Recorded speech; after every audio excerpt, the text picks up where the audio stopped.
What's going on, guys? So, recently stumbled across a video that I thought was pretty eye-opening and also pretty crazy to watch. It was a video by CNBC talking about how the average American cannot get by on a $100,000 salary. So we are going to discuss that. I'm going to do a reaction to that, give some of my thoughts and opinions on some of the points that are made in the video, and go from there. So let's jump right into it. More than half of Americans say they would need at least $100,000 a year to be financially comfortable. Real quick, I'm just going to say this right now. Given how expensive everything is today, and how when I go to the grocery store and I walk out with one bag that cost me $50 or $60, the $100 bill is the new $20 bill.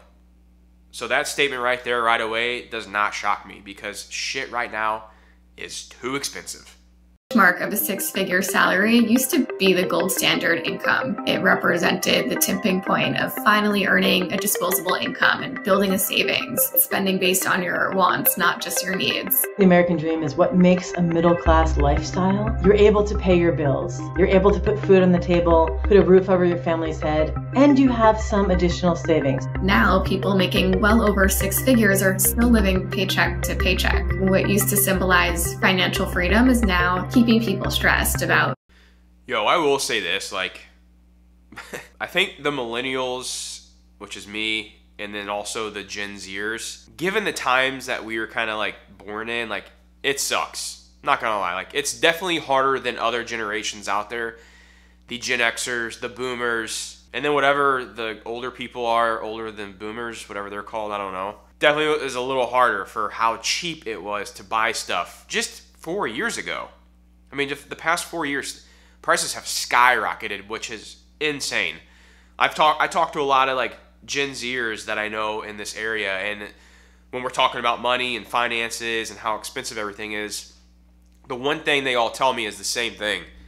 And it's how they don't even, like, it's not even a concept in their mind that they can afford a house right now, which is, it's sad. It really is. It's so sad that prices have gone up this much, this fast. How real estate prices have gone up and stayed elevated even with interest rates increasing, and how it's not even a thought in their mind that they're going to be buying a house. To where, I mean, just 10 years ago, it was kind of like, you know, if you got a decent paying job, you're like, all right, I'm going to figure this out. I'm going to figure out how to buy a house for my, future family and live that American dream. So that sucks. That really does suck, and I hope there's a way we can fix this because it's getting a little out of hand. Now, I will say this, though. Not every generation has had it cush. You know, you go back to the 1920s, talk about a rough time, the Great Depression. Now, I have heard of people saying this is the silent depression because people aren't talking about how rough they're having it right now. And I also have other conversations with people through financial coaching or whatever it may be, and it is rough out there. It is. With how fast things have escalated in price, it does make it tough. But unfortunately, there's a lot of lifestyle changes that need to happen, but let's get into that in a little bit. Making ends meet. 26% say they would need more. A salary in the range of $100,000 to $149,000 per year would make them feel financially comfortable. I would agree with that. I would say right now, given how expensive everything is, like, you should be able to make it around that price range, 100 to 150. Fortunately, what has happened is that wages haven't kept up with the cost of living by and large for the last 50 years or so. My point exactly on why everything is so expensive now and harder for this newer generation. I'll shut my mouth. Let's just watch the video. And so it becomes increasingly hard for many families to be able to attain that sort of middle-class lifestyle, that American dream. How much you need to feel financially secure varies so much depending on not only your geographical location, but of course your lifestyle. It used to be that a six-figure salary was like the gold standard, but nowadays that may not be enough to make ends meet in certain parts of the country, especially like New York or San Francisco, where it costs so much more just to cover your daily expenses. That is so crazy. Like, how expensive New York City and San Francisco and a couple other cities in the United States are is mind-blowing. But I will say this, my opinion on that, if you are one of these younger individuals that are struggling in these very, very expensive cities, like, move. Leave it. Leave the city. Like, there's times where you have to make sacrifices in life to make ends meet. And I'll tell you this, there are plenty of amazing cities throughout the United States that are much, much cheaper than San Francisco and New York City, and you can make ends meet there. So like sometimes you just have to move. Like think about when people were rushing to the West Coast to, for the gold mine, the gold rush. They made the sacrifice to leave where they lived to go try and make a better living for their family. Or whenever the oil rush happened, when everyone went down south into Texas to try and, make it big with oil. Like there's just times in life that you have to make a sacrifice or you have to make a big change in order to keep food on the table. And that may mean leaving a big city like New York City and San Francisco. Why a $100,000 household income? Which is happening a lot because right now where I live in Florida, there are a lot of New Yorkers that have moved down south because of the prices, the taxes. You guys are getting annihilated in taxes. I don't know what the hell your government's thinking up there, or your state and city. And San Francisco is becoming just a big shithole. So I don't know why people would even want to live there with how asinine that city is. It's unreal to see. No longer buys the American dream. Go Banking Rates analyzed how much a family of 2 adults and 2 children would need in each state to own a home, a car, and a pet, as well as have an additional 20% of their income for savings and 30% for discretionary spending. The core of what the American dream means is some amount of economic security, that you feel like you can get by and do a bit better. Maybe do better than your parents, maybe be able to afford a house, certainly be able to save for your children's future. All 50 states require more than a $100,000 annual income, with 38 states needing more than $140,000. The most affordable states, Mississippi, Arkansas, and Kentucky, need between $109,000 and $117,000. The median... Yo, that's crazy. Look at that. Arkansas. Freaking Arkansas. $117,000? That is insane. Now, what I did is I wanted to kind of like fact check this a little bit, and I did a quick mock budget on some of the basic line items that every family of 2 or 3 kids in America would have.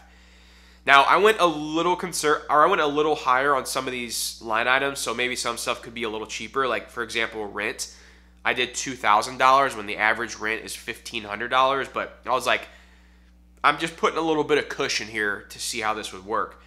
I also didn't input much debt. The only debt I included was student loans because I feel like a lot of people do have that. And I also decided to go with the ordinary life route because if you do have a lot of debt, I don't agree with a lot of these other line items like a gym membership, subscription, like haircuts, entertainment, Amazon, coffee, like all that stuff should be wiped out of your budget if you have a bunch of debt you're needing to pay off. But anyways, let's just see what this comes out to be. So I did rent, $2,000, student loans, $250, childcare, $800, utilities, $300 a month, phone, $115 a month, internet, $50 a month, car maintenance, insurance. You guys can see the prices I put in here. I did gym, I did subscriptions, haircuts, entertainment, Amazon, coffee, gas, groceries, out to eat, kids, dog, miscellaneous. Now, some of these line items I kept relatively low. I did like Amazon, like easily people are spending more than $100 on Amazon a month, easily. But I tried to put something that's realistic that you maybe should like try to strive towards. And then I did this. I did a total. I totaled up all these line items. And this isn't even including investing. Like I put nothing in here for having a little extra money to invest. So the total came out to be $6,400 a month is what these costs would be. And then per year on an annual basis, it would be nearly $77,000. Now that's take-home pay. So if you put back in another 25-30% of taxes that have been pulled out of your paycheck, you're well over 6 figures. That's about $106,000. If you look at like paying a 20-25% tax to federal and then another 5% to state. Now some states are no, but I'm trying to do a generalization here. That's over $100K. That's crazy, guys. That is insane. It is tough right now for a family of 4 with young kids and a dog. Unreal. Income for a household of 4 people in each of those states in 2022 was between $71,000 and $87,000. Hawaii, California, and Massachusetts are the most expensive. Each requires an annual income of more than $240,000. The median income for a family of four in those three states in 2022 fell at least $94,000 short of what's required for the American dream. Oh my gosh. A different analysis from EPI found that Yo, the taxes you Californians have to pay blows my mind. And the corruption of that city, or that state, is unreal. It's unreal. I saw something the other day that $24 billion was basically wasted on homeless spending. Don't get it. About 80% of the country, a family of four can afford their basic needs on less than $100,000 per year. Those include things such as housing, food, transportation, healthcare, childcare, taxes, and a few other basic necessities. It doesn't take into account anything extra. It's really just putting food on the table, putting a roof over your head, getting healthcare for your family. And so you're not saving for a rainy day if something happens to somebody or if they lose their job. So there's no extra in there for retirement, for kids' college. Those are the kinds of things that many people want to save for. Those are the many things that people consider a part of the American dream. Only about 3% of those counties have a median income higher than the basic cost of living. The idea behind the American dream hasn't really changed, even though lifestyles have. It used to be that you could get out of school, get a job, buy a home, and start a family, and now those milestones are harder to achieve. It used to be that a high school degree, you're good to go. You could get a great job building cars or something and be right in the middle class off of a high school degree. But now, in order to get into the middle class, a high school degree is clearly not enough, right? Now, you gotta pay for college. People are graduating. So real quick on that, trade school. It's the way to go. Hands down. If I was an 18-year-old boy, or even an 18-year-old girl too, trade school. You get paid to learn as an apprentice, and you can come out making 20, 30, maybe even more than that, dollars an hour, depending on where you get landed at. Trade school is the way to go. With much larger student loan balances. And there's such a demand for it. And then it's harder to be on that same sort of career trajectory that would provide the stability that you maybe would have had a generation ago to save up for the down payment on a home. Student loan debt reached an all-time high of $1.77 trillion in the first quarter of 2023. This can have a ripple effect, especially when entire generations are starting their adulthoods with thousands of dollars in debt. So when we think about the kinds of investments you want to make for your children, the cost of college has gone up a lot faster than overall inflation. So trying to make those investments on a smaller and smaller paycheck compared to the cost of living can be very difficult and almost impossible. And so the kinds of debt that young people can rack up going to college gets larger and larger, and your ability to then make ends meet yourself, be able to buy a car, be able to move out of your parents' house, those things become much more difficult over time. The American dream. Yo, student loans, that is, so I'm on both sides when it comes to the student loan thing. I guess I have 2 points. My first point is I'm not a big believer in student loan forgiveness right now. One, the government doesn't have the money to forgive the loans. We're just going to be spending more money that we don't have to pay off these student loans. And I think there's a lot of ways that we could benefit using that money elsewhere to help lower prices. Now, the second thing is I do believe in paying the debt that you took out, living on, a very, very strict budget until you can get those debts taken out. But here's the part of that pisses me off. These are predatory loans. These colleges are the ones that should be held accountable. The colleges are the ones who are stealing from these individuals and giving these loans to these kids that have no effing clue what they're doing. And that's why college prices can charge what they're charging, is because our government and our laws and the colleges are letting it happen. That is where the fix needs to happen, is not just keep giving everyone free money to pay off their loans, is they need to strap down on these loans and how colleges are overcharging. That is where the problem is. And the fact that here's just a mind-blowing thing to think about. So as a business owner and, trying to get loans or to get a mortgage for a property, I have to jump through hoops after hoops to try and get a loan, and I've even been denied loans because I'm self-employed. The fact that I have to pull teeth and nails to even try to get a loan as a business owner making an income for a business that's profitable, but yet a 18-year-old kid can take out 6 figures worth of debt having a zero income and not even a for sure future that they will have an income is complete mind-blowing to me. That whole system needs to be changed and fixed. Not just to continue to keep handing out loans or handing out free money to pay off the loans, and while the colleges continue to reap in millions and millions of dollars a year. That's where the change needs to happen. Typically, is people owning property and having children, but that's becoming largely inaccessible for many people. And even those who have attained these things are finding themselves managing every dollar coming in and out just to stay afloat. So that trade-off is underlying the new cost of the American dream. Millennials and Gen Zers still want to buy homes despite feeling like they can't afford it. 62% of younger millennials and 63% of Gen Zers still say owning a home is part of the American dream. 66% of U.S. renters surveyed say rising prices leave them feeling hopeless about ever owning a home. 72% of respondents say they can't afford the down payment. 17% of all homebuyers said that saving for the down payment was the most difficult task in the buying process, and 52% said student loan debt delayed their ability to save.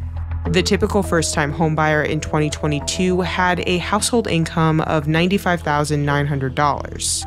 Nationally, a prospective homebuyer would need a nearly $110,000 salary to afford the principal, interest, taxes, and insurance payments on a median price home. But the median household income in the United States in 2022 was a little under $75,000. If you're born into a nice neighborhood in which your parents have lots of wealth and lots of income, your chances of doing well are vastly improved. And part of that's home ownership. Collectively, Americans owe $1.13 trillion on their credit cards. Inflation, it's eroding people's purchasing power. It's reducing their ability to save for their future or invest in these long-term goals. So that loss of financial stability can create a sense of powerlessness and insecurity and contribute to feelings of uncertainty and vulnerability. It can really impact people's self-esteem, their resilience, their overall psychological health. Economists have suggested that debt growth became a substitution for income growth. More than a quarter of Americans said that they are doom spending or spending money despite economic concerns. Yo, see, that's something that needs to change, guys. If you're out here watching this video, but you're living off credit cards to go buy, Taco Bell and Panera and Chipotle and all these places to go eat, and you're spending this extra money, and you're going out on the weekends and leaving the bar with outrageous tabs. Those are some things that need to change. And I get it. It sucks. I understand you want to have a fun 20s and 30s, but sometimes you have to make sacrifices. Now, if you're okay with not having kids in the future, not buying a home, and you want to go live your life in your 20s and 30s, then do it. But to be able to afford a home and to be able to not go into debt, you need to be able to be making sacrifices in other places. My wife and I had to do it too. We chose not to go buy new cars. We chose not to go out every single weekend. We chose not to go out to eat all the time. We hoarded our money away, and it ultimately set us up to be able to, buy a house or to have the flexibility to start a business or whatever it may be.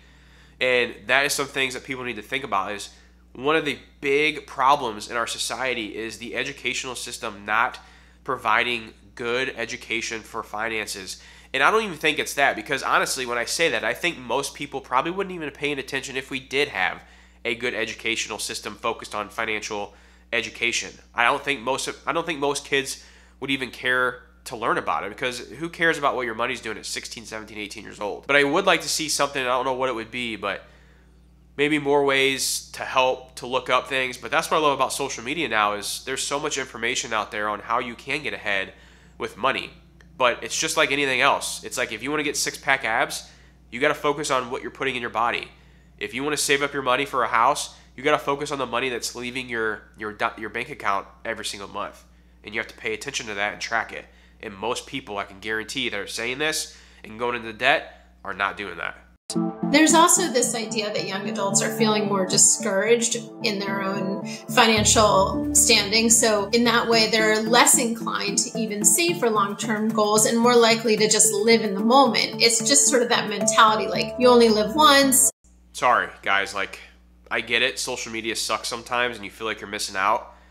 But sometimes you have to take sacrifices and eat shit for a little bit to get ahead. Like I can't sugarcoat it. I may not buy a home anyway, so let's take that trip or let's go to that event, whether it's a Taylor Swift concert or other, big ticket item. 7. And that's fine to do every now and then, but do it in moderation. Don't do it every month. Don't do it every weekend. You don't need to do that. Like, focus on the money you have going out. 83% of Gen Zers say the current economy makes it difficult to set up long-term goals. And it's not just about revenge spending. It's just about wanting to enjoy life and make the most of what you have, even if you can't necessarily buy that home or, you're not starting a family just yet and you really want to, feel good about yourself in the moment. People are indulging to the extreme, and I think we often buy because we think that it's gonna change our life or it's gonna give us this emotion that we feel like we're missing, and it's like an endless trail of spending and constantly gonna make us another problem. Quit spending so much money. Feel empty because we're externalizing something that we need to give to ourselves. I think that's a big issue with consumerism, and it's running rampant. Social media has changed the conversation so much because there's been this abundance of the ability to see these glamorous, glorified lifestyles. It's not only celebrities that are presenting themselves this way, but even your own peers, which makes a lot of people feel like they're just not measuring up. They can't financially compete with what they're seeing online. It has left a lot of people, especially young adults, feeling very discouraged in their own financial. Yo, I get it, guys. There's times, and I'm not gonna lie, there's times I compare myself to people on social media and I'm like, dang it, what the heck? But you have to realize, and this is what I'm like stressing to even my kids now, like, I mean, they're not on social media and they won't be for a very, very long time. You have to still keep that mindset of like not keeping up with the Joneses. And it's a little bit more difficult nowadays for our generation because our Joneses are people who are killing it with money. We don't even know them. To where like our parents and grandparents, the Joneses were, maybe the family that spent a little bit more money down the road, but were still in debt to their eyeballs, but no one knew about it. Like the comparison is definitely a big difference. But you have to just, it's very hard to do, but you have to stay in your mindset and to yourself and be like, be present and be happy in the moment. Enjoy what you have now, because let's think about this. I know there's people who are gone and passed on and dead that would give anything to come back to this life and live where they're at now, even though they may not be the richest, they may not be able to take the fancy mountain skiing trip, whatever it may be, but just to be present here with loved ones, that's what it's all about. So try to find joy in that, even though it may be a tough time right now. Don't worry about comparing yourself because Joe Schmo on the internet took a trip to Thailand and you can't do that. Like, I get it. It sucks sometimes, but be happy with what you got. Like, if you can drink a beer with your dad still, like, that's a big deal. If you can watch a TV show with your mom, or you got a significant other, or you have your kids that you can like play Barbie dolls with or play a football catch with, enjoy those moments. Don't worry and don't stress so much about having to live this big fancy life. It's not what life's about, guys. It's about enjoying the small moments and being surrounded by loved ones. Even if they're doing okay, they just may not feel that way when they compare themselves to what they're seeing on social media. The question is, are you able, given kind of the luck of the birth lottery, are you able to have opportunities that are the same as those of people who may have been born into families that are in better circumstances than your own? The American dream is all about it shouldn't matter. The birth lottery shouldn't matter, right? So it's deeply relative. I'll say this. It comes down to a few things. Right now, a lot of people need to make sacrifices, and a lot of people need to understand how to manage their money better. That's the whole reason why I started my YouTube channel in the beginning, was I wanted to help people with money. I want to help people succeed with their money and to make the right choices and to, understand that, like, yes, what we're doing here is tough. It does take sacrifice. But if it was easy, everyone would be set up financially. It's just what it comes down to. The educational part is a tough one. Because when you grow up, the way you learn about money is what your parents taught you. And most of the time, most parents don't know how to handle money either because no one was ever taught how to do it correctly. So that's one area of our generation that we are blessed with, is we have all this information at our fingertips to be able to learn and teach ourselves. So if you can focus on learning and educating yourself, managing your money better, I will guarantee you, and making those sacrifices. If you live in an expensive part of the United States, make a big leap, move. It may help you out tremendously. Like, move once you have a job and everything, but try to do it. See what happens. Worst case, you always move back. You know, that's the way I think about things. So, if you guys liked the video, let me know. If you did enjoy it, hit that like button. That does help out the video and the overall channel. As always, my name's JJ. Subscribe if you guys enjoyed the video. And until the next one, you all take care.